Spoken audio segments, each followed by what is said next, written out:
के छात्रों का स्वागत है। आज हम जगन्नाथ दास रत्नाकर के पदों के बारे में बताने जा रहे हैं कि आज उद्धव जी ब्रज से जब मथुरा लौटे हैं तो पूरी तरह बदल गए। ज्ञान और योग के प्रकांड पंडित उद्धव जी जब ब्रज से मथुरा लौटे तो ब्रज के प्रेम और गोपियों की भक्ति में इतना सराबोर हो गए कि पूरी तरह से परिवर्तित दिखाई पड़ रहे हैं। आज तो उद्धव जी की दशा का वर्णन किया जा रहा है। प्रेम मद छाके पग परते कहीं के कहीं कहाँ, और था के अंग नैननी शिथिलता सुहाई है। कहें रत्नाकर यूं आवत चकात उद्धव, मानो सुधियात को भावना भुलाई है। धारत धरा पे ना उदारती आदर्शों, शारद बहोलिन जो आंसू अधिकाई है। एक करे राजे नवनीत जसुदा को दियो, एक करे वंशीवर राधिका पठाई है।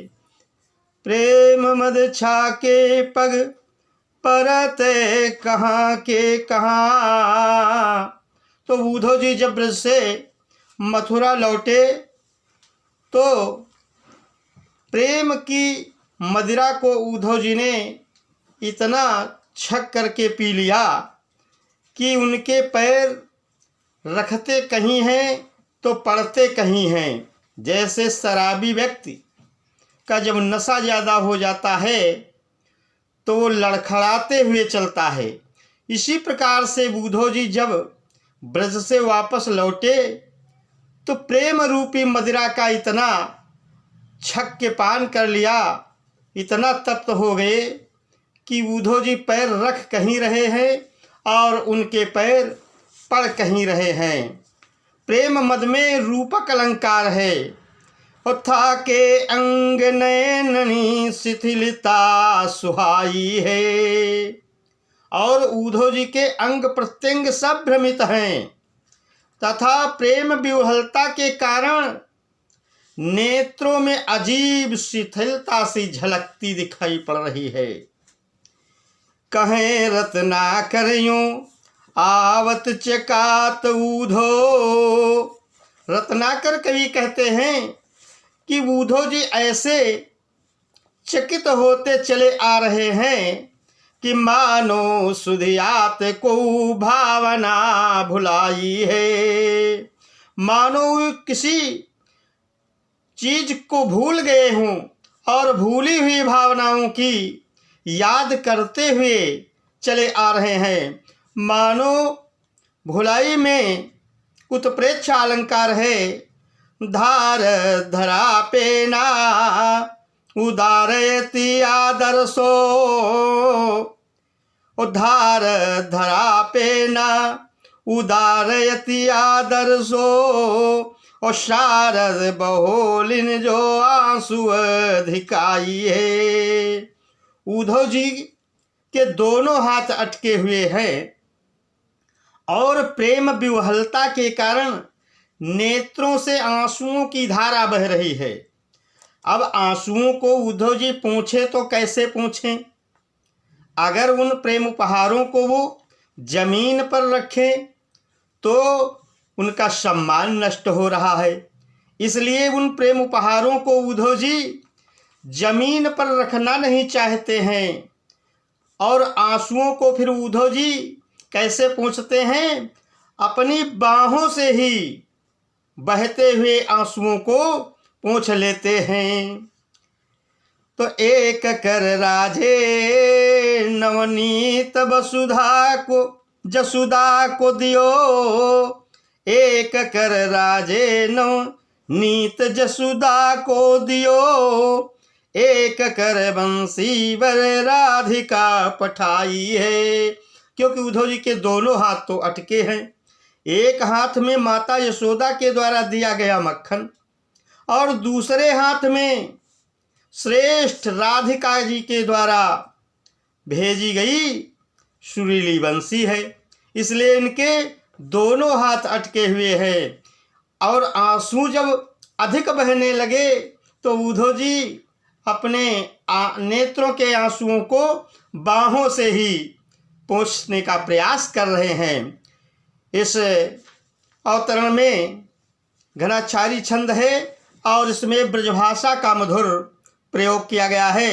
रूपक, उत्प्रेक्षा और अनुप्रास अलंकार प्रयुक्त किए गए हैं और माधुर्य गुण है। अगला देखिए।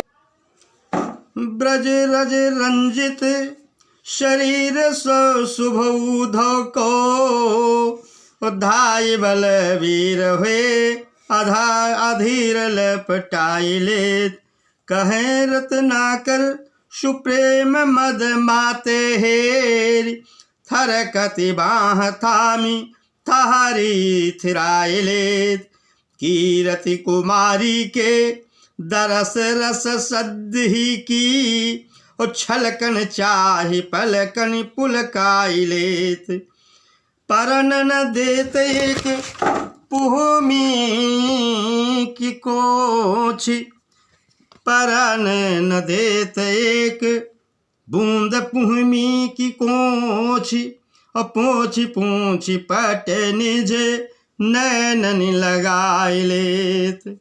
तो उद्धव जी जब ब्रज से लौटे हैं तो उद्धव जी का पूरा शरीर धूल से सना हुआ है, ब्रज की धूल से सना हुआ है। तो जैसे ही श्री कृष्ण भगवान उद्धव जी को देखते हैं तो उनके धूल से सने हुए शरीर को कहते ब्रज रज रंजित शरीर शुभ उद्धव को। ब्रज की धूल से सना हुआ उद्धव का शरीर है।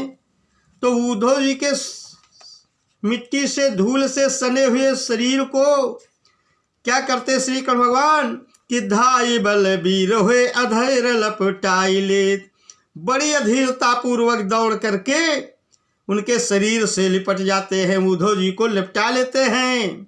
वो कहे रत्नाकर सुप्रेम मद माते हेरी।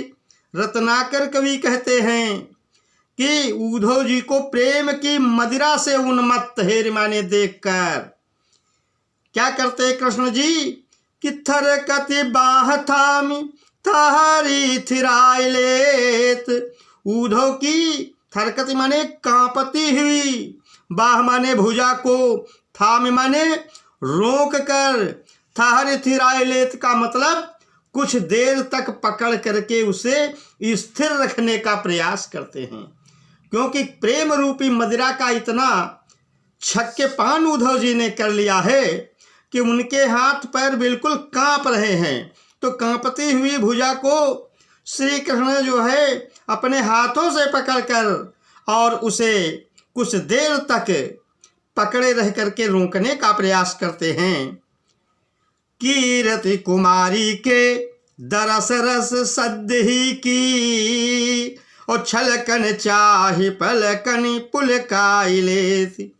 उद्धव जी अभी अभी कीर्ति कुमारी प्यारी राधा जी के दर्शन करके आए हुए हैं, इसलिए उनके दरस रस को और आंसुओं से छलकते हुए वो दर्शन रूपी रस को कृष्ण भगवान जो है अपनी पलकों में भर करके पुलकित होते हैं, प्रसन्न होते हैं। तो परन न देत एक बूंद कुहमी की कोच और पोंछ पोंछ पट निज नैनन लगाए लेती। और उद्धव जी के नेत्रों से बहने वाले आंसुओं को श्री कृष्ण भगवान उन आंसुओं की एक बूंद को भी धरती की कोख में जाने नहीं देते हैं, बीच में ही उसे रोक करके और अपने पीतांबर से पोंछ करके उसे नेत्रों में लगा लेते हैं। इस अवतरण में भी ब्रज भाषा का प्रयोग है, माधुर्य गुण है और वियोग श्रृंगार है, घनाक्षरी छंद है। अगला देखिए कि उद्धव जी श्री कृष्ण जी से ब्रज के बारे में बता रहे हैं कि क्या बताएं, मुझे ब्रज में इतना अच्छा लग रहा था कि वहाँ से मुझे मथुरा आने का मन ही नहीं कर रहा था। लेकिन मैं ब्रज से मथुरा क्यों लौट करके आया हूँ, इस बात को उद्धव जी बताते हैं कि छावते कुटीर कहूँ रम्य जमुना के तीर, और गौन रोन रेती सो कदापि करते नहीं, कहे रतना कर बिहाई प्रेम गाथा गूढ़, श्रवण रस नाम रस और भरते नहीं। गोपी ग्वाल बालन के उमड़ते आंसू देख, और लेख प्रयागम हूँ न को डरते नहीं। हो तो चित चाव जो न रावरे चितावन को, तजी ब्रज गावई तय पाम धरते नहीं। छावते कुटीर कहूँ रम्य जमुना के तीर, और गौन रोन रो रेती सो कदापि करते नहीं। उद्धव जी कृष्ण जी से क्या कह रहे हैं कि हे कृष्ण, क्या बताऊं, मेरा तो मन ब्रज से आने का करता ही नहीं था कि मैं ब्रज से लौटकर मथुरा आऊं। मेरी तो यही इच्छा हो रही थी कि मैं यहीं कहीं छावते कुटीर कहूँ रम्य यमुना के तीर, ब्रज में ही यमुना के किनारे सुंदर कुटिया बना लेता, और गौन रोन रेती सो कदापि करते नहीं, और फिर ब्रज की सी यमुना की रमण रेती में ही मैं निवास करने लगता, और फिर कभी मेरे पैर इधर की ओर चलने का नाम ही न लेते।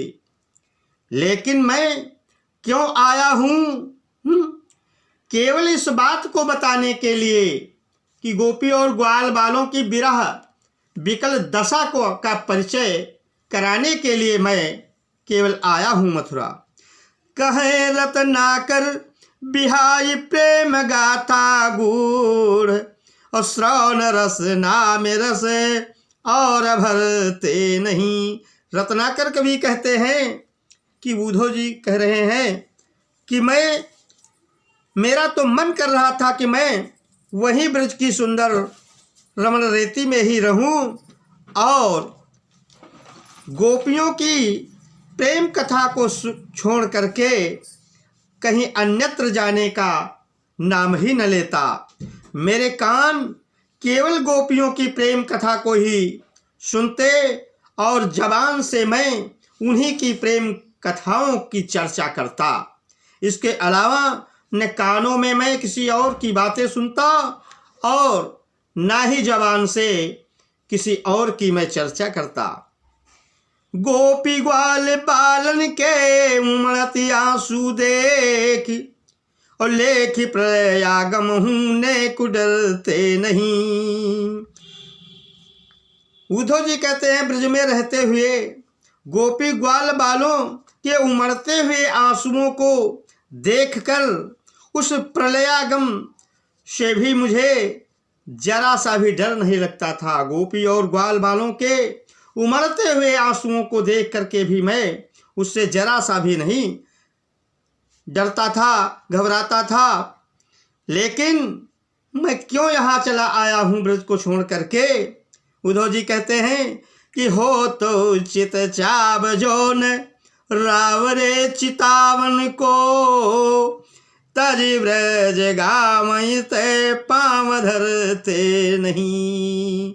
हे कृष्ण, गोपी ग्वाल बालों की विरह दशा को अगर आपसे बताना ना होता तो मैं तज ब्रज गावई ते पाँव धरते नहीं, तो मैं कदाप ब्रजभूमि को छोड़ करके इधर नहीं आ सकता था।